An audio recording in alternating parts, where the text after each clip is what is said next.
Dr. Emamian, you are a guest here at Raisina. You've attended a couple of sessions with regard to de-risking supply chains and certain economies in the world trying to de-risk from China and trying to diversify their supply chains. What have you made of this session so far, and as well as India's role in this changing global order? First of all, I would like to thank the organizers of the event, and it seems that a Raisina Dialogue is a kind of a symbolic event portraying India's ambition to play a role in international order, providing such a big platform for different stakeholders to get in and to talk to each other is something very much important in such a challenging time that we are living in. But in my first impression, because it's the first time that I'm here, India has arranged the dialogue in some ways that reflects India's political stance.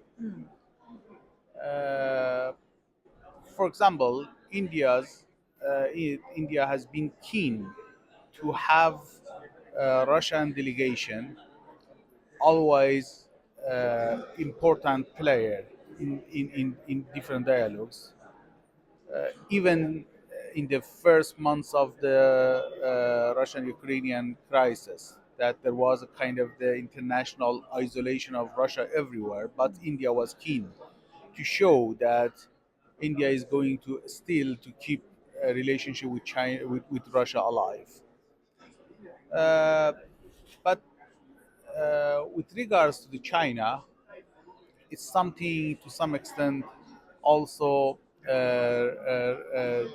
India's policies reflected in the arranging of the different sessions. Whilst Chinese representatives are almost absent from different platforms and dialogues, and the dialogues have been designed in the way that reflects India's concerns against China's increasing important role in the international order. Anyway, the Rising Dialogue as a whole is a very great initiative, great platform for international dialogue. But at the same time, I think there are a lot of rooms for improvements. If we could talk a little bit about Iran's position in the changing global order, whether it's the Russia Ukraine war, whether it's what's happening in Gaza right now.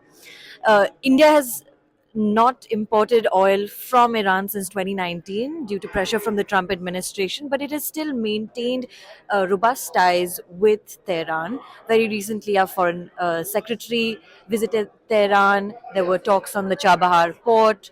Our foreign minister Jaishankar has visited Tehran multiple times as well. How do you see India's balancing with regard to the Israel Hamas war?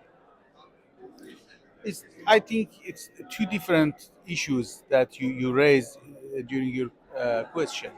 First of all, Iran-India's relation has been good for decades and uh, I would say for centuries because of our civilizational relationship and traditional similar culture and identity. But uh, this is for decades that Iran's India relationship has been locked into just diplomatic talks rather than uh, much more expected results on the ground that never been achieved yet. Such as Chabahar? The most important thing, the most important domain is economic relationship, and that means whilst India is very keen to expand its economic relationship with everywhere, almost everywhere, India has failed to keep even traditional relationship with Iran alive, As you mentioned, the oil imports was one symbolic but important ones. I would say I'm not representing government. Right. Representing academia and independent think tanks.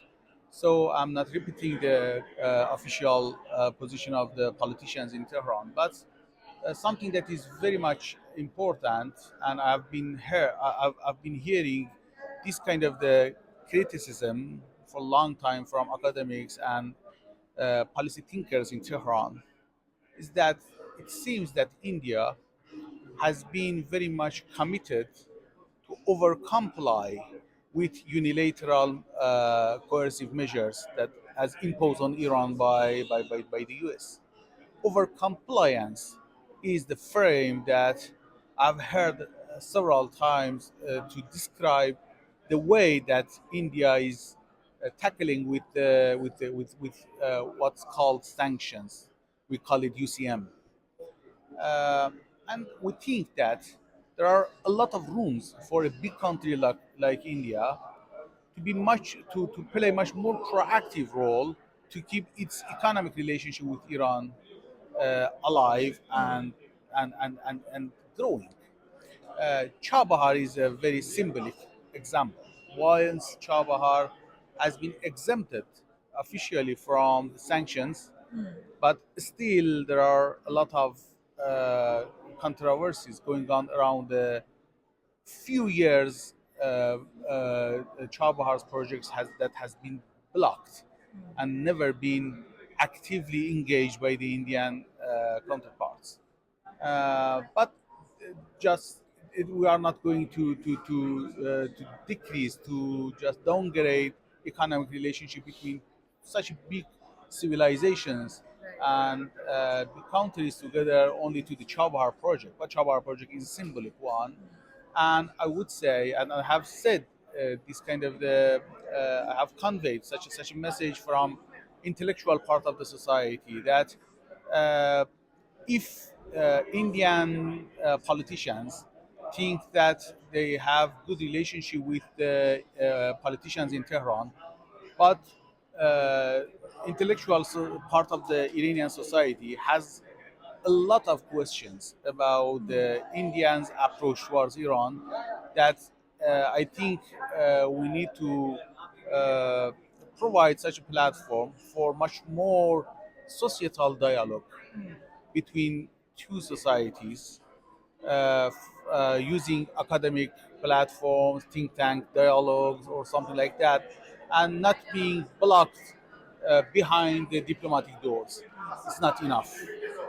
It's not going to provide such a mutual understanding of two societies and to convey the messages and expectation of two societies to each other.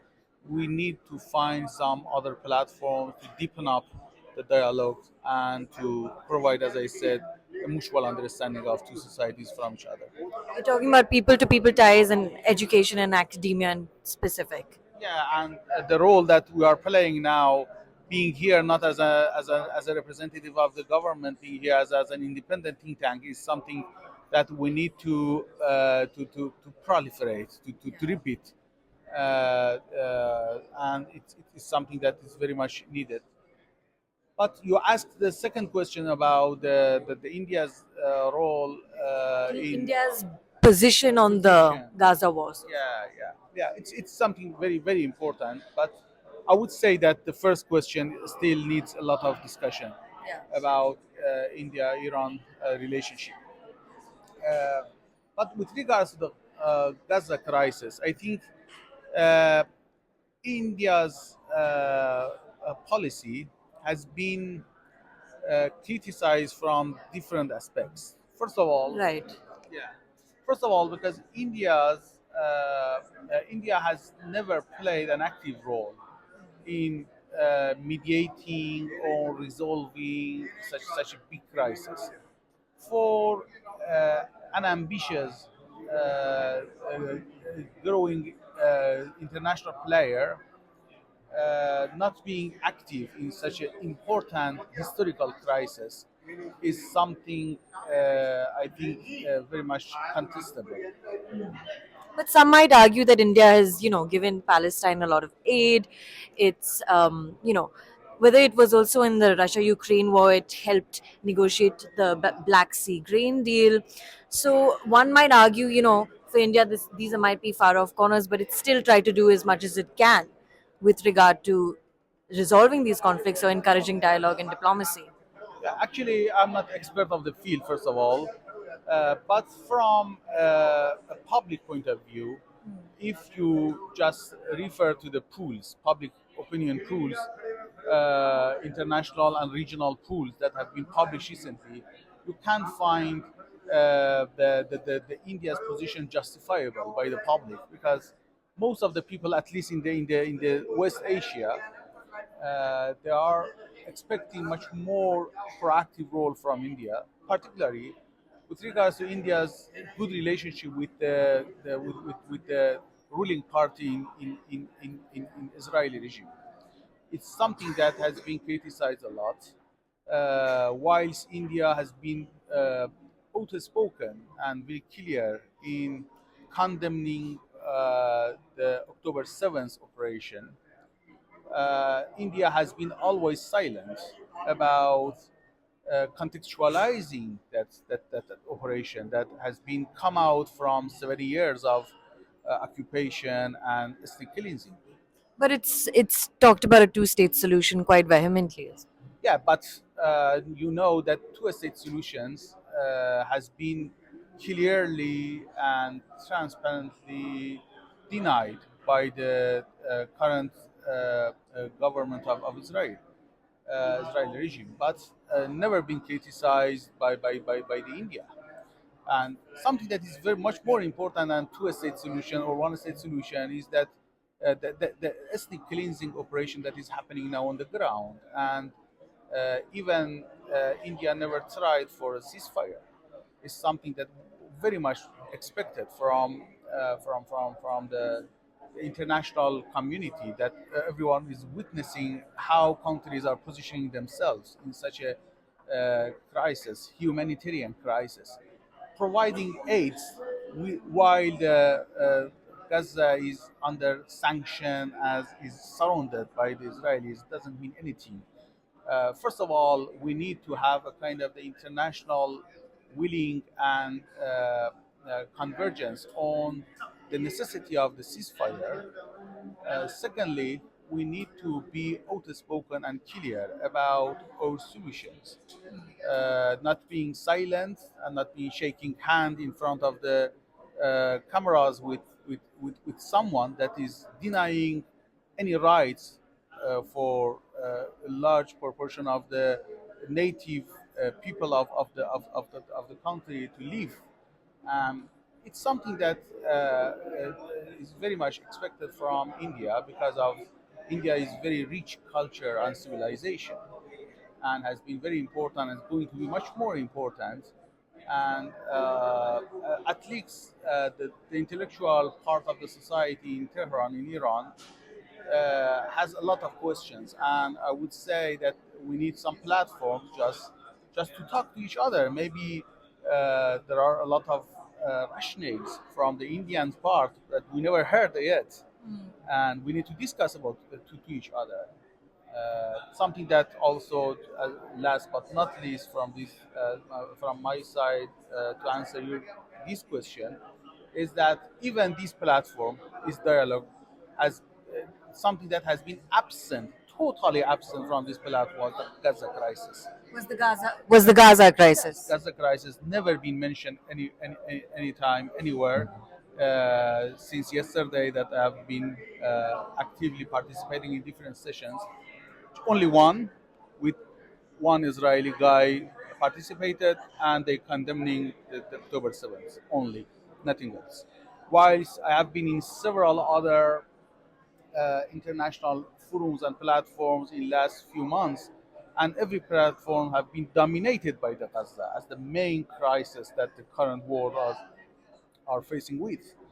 But this dialogue has been always Gaza-free dialogue. Yeah. Well, Dr. Amamian, thank you for taking the time out. It's still day two here at Raisina, so we might find conversations and discussions that feature the Gaza crisis, even the Red Sea situation prominently.